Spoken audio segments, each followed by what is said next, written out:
So I think we'll have a chance for questions at the end. I'm going to transition into my colleague. So Dinesh is a contemporary of mine. We both finished our physiatry around the same time. Unfortunately, he was at McMaster.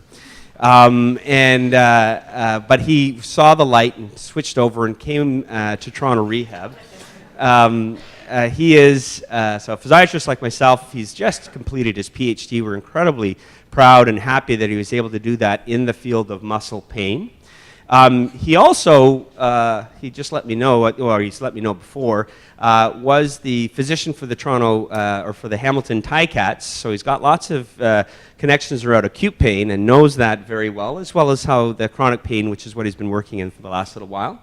And I'm going to hand over to you, Dinesh, to talk to us about muscle. So thank you. Thank you very much.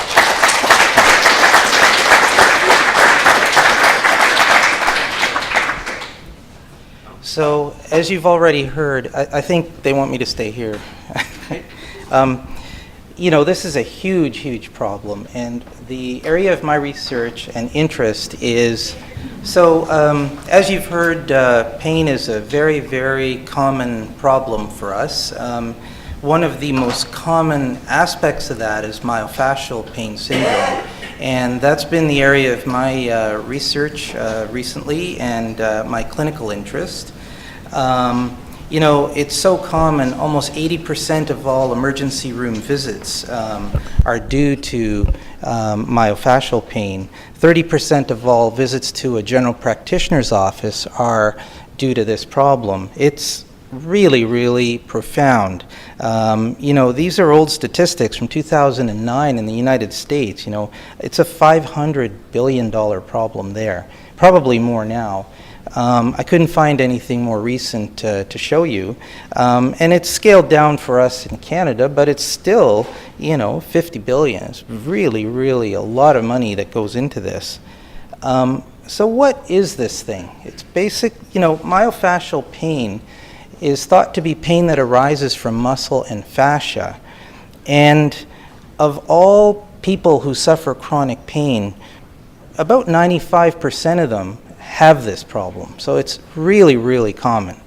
The central focus of diagnosing this is detecting this trigger point.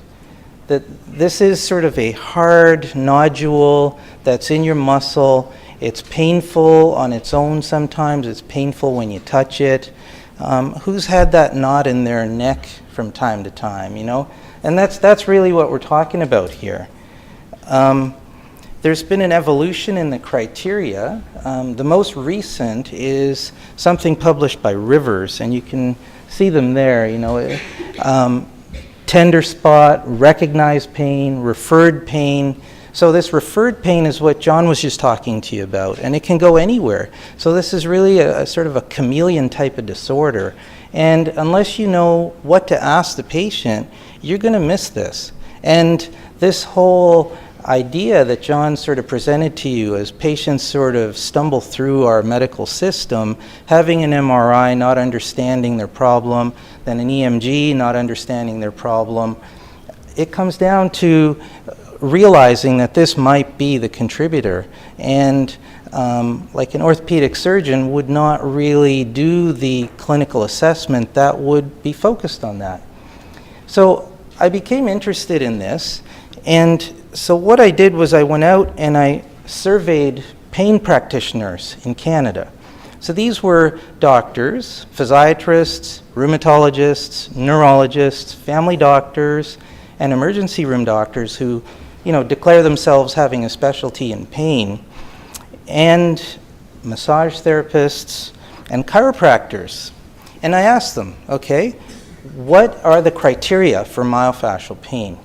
And to my great surprise, very, very few people actually know the criteria, but they're practicing out there. And this is a disorder that almost 95% of all chronic pain patients will have. So how do you make the diagnosis if you don't know the criteria? This is one of the big problems, right? So the main issue is in detecting this myofascial trigger point. So this is usually done by the doctor or therapist palpating. So that is touching the skin in the painful area, trying to find that hard, palpable nodule. Now you can understand, if I'm already in pain, the last thing I want you to do is come and touch that area and provoke more pain. So I'm going to withdraw from you, I'm going to change my posture, I'm going to try to hide it. It's very difficult.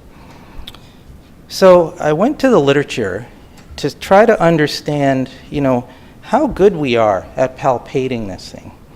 So I looked at about 1,800 or so articles back in time looking at this problem. And one of the issues is that, Rivers criteria just came out, 2 years ago. Before that, it was something else, and before that, it was something else. So to comb the literature for this chameleon problem takes a long, long time. So anyway, the meta-analysis basically shows that we are very poor at detecting this. Whether you're a doctor, whether you're a physiotherapist, massage therapist, or a chiropractor, you're equally bad. And the other interesting thing is, there were about 5 papers that looked at, okay, we recognize you're bad. We're going to give you the education you need. We're going to put you through a program that teaches you what to look for, how to palpate it, and then we're going to study this again. And they were still equally bad. They did not actually take in the information. So this is a big problem. If you don't know the criteria, you have a really tough time finding this trigger point. It becomes a very subjective diagnosis in the end, right? That's really what it comes down to. So misdiagnosis is a huge, huge problem. And this can lead to all kinds of errors.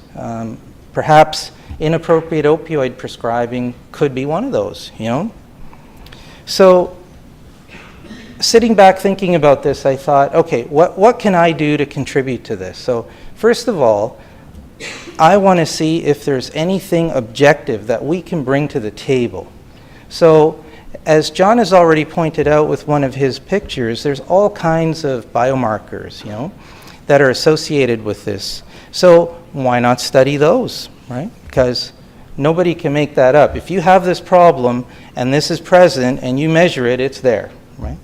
And ultrasound is the other technique. So this is an imaging modality that has become quite prevalent in our community, in the clinics.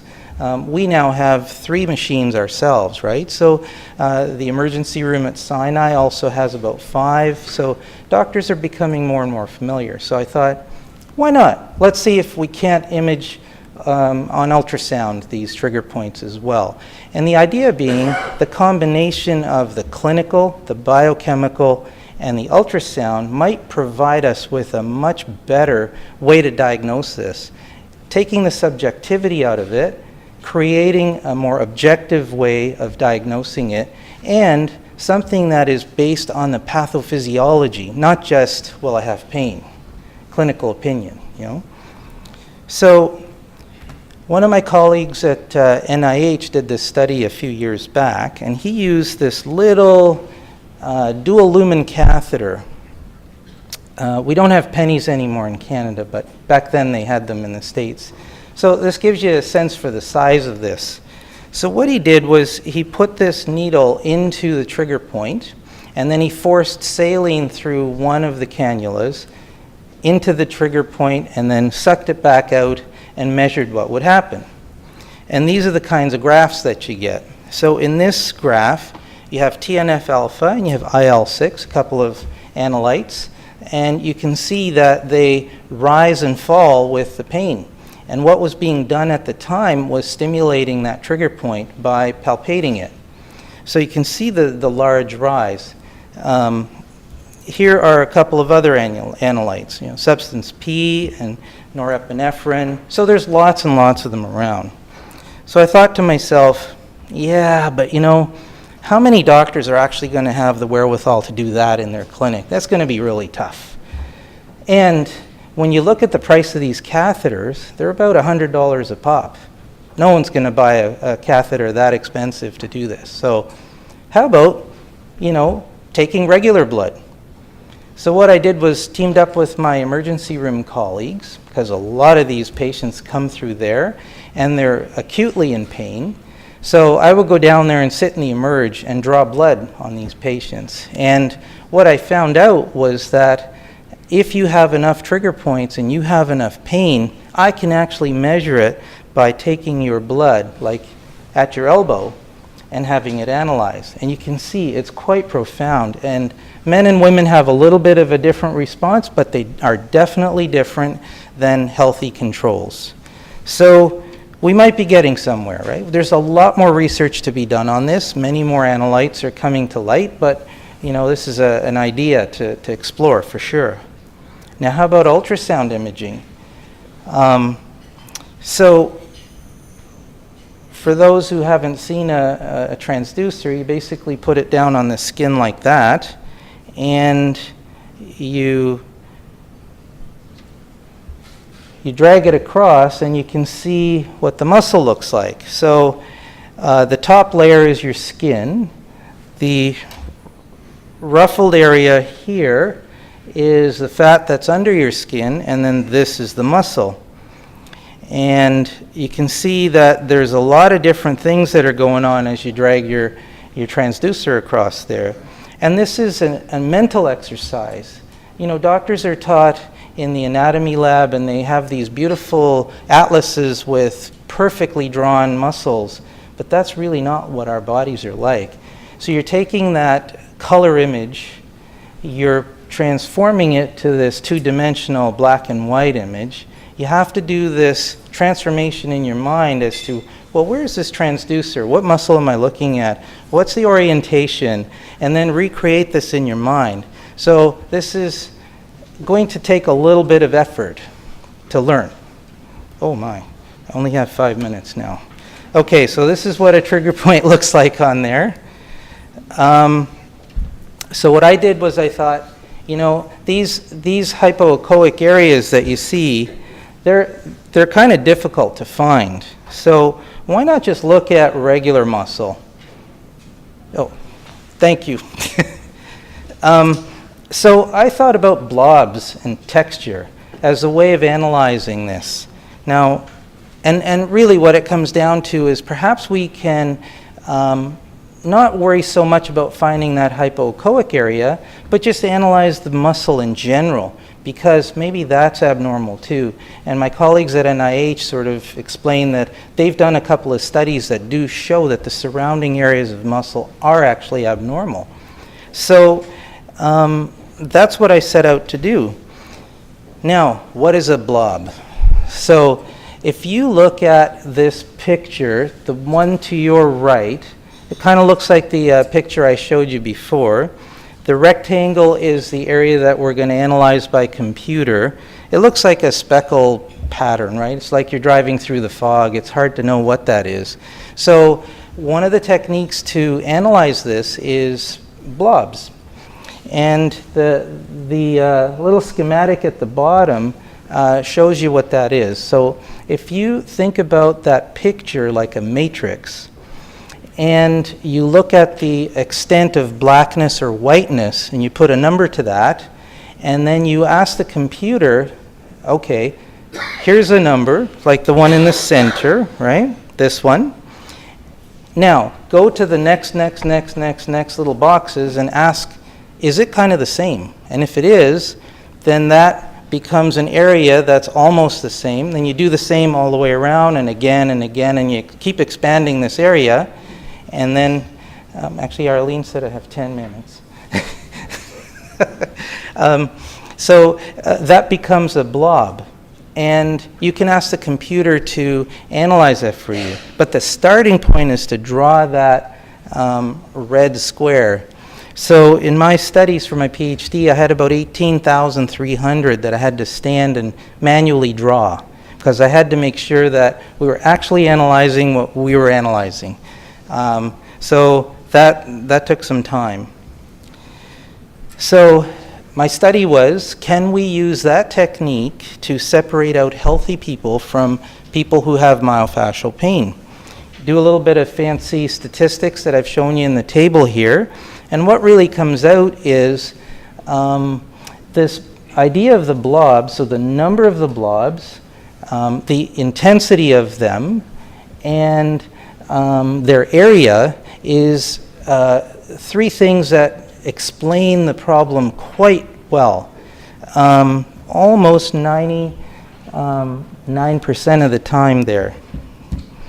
And the amount of pain and the amount of perceived disability from the pain is not that important to explain the difference between healthy and people who have myofascial pain. So that's kind of an interesting thing. So as a clinician, right, you have somebody that comes to you with pain, okay, but that in itself isn't enough to help me discriminate. And this is one of the techniques that we can use that might help us to discriminate. The other is texture. Now, texture is recurring patterns, right? And we've seen this in our life. Everything we see is patterns and so forth. And our mind just knows, right? So the picture on your right is a piece of stone. You could probably figure out what kind of stone that is. And the picture on the other side is a forest. So what ended up happening was people trained the computer to recognize from around the world what stone this was and where it came from.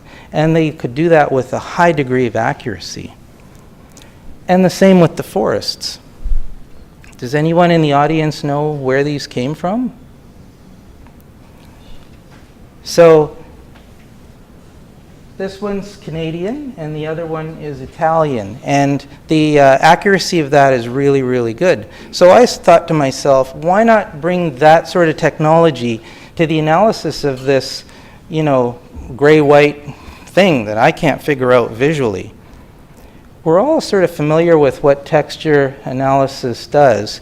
Anyone that has a smartphone and that uses their thumb to as a password, you know, to get into it, or the new iPhone now that sort of recognizes your face and lets you in, that's an immediate texture analysis that opens your device. So things can be that quick. There's a whole flow chart of what you do.